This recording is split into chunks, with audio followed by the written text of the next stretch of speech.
হাই বন্ধুসকল, আকৌ নেক্সট দুটামান কোলা বালুক আছে অৰুণাচলৰ চিৰিয়াখানাত। এয়া আমাৰ বৌ দাদা ক'ত গ'ল? এই আগুৱাই আছে। এইফালে আমি ইয়াত তাততো এটা দেখিছিলে কোলা বালুক, ইয়াত দুটা আছে।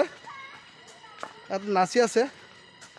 ইয়াত হুৰুংগাটো চাইছে যে সেইটো হুৰুংগা, তাৰ ভিতৰত বৰষুণ চৰষুণ আহিলে সোমাই থাকে। এয়া এই চাবা দেই, এয়া নাচি আছে, আপোনালোকক দেখাম কেনেকৈ নাচি আছে কোলা বালুক। এয়া আপোনালোকে চাওক, নাচি আছে। এটা শুই আছে আৰু এটা নাচি আছে। এয়া চাওক নচাৰ দৃশ্য। এয়া এয়া নাচি আছে, চাওকচোন কিমান ভাল লাগিছে। তো বহুত ওখ।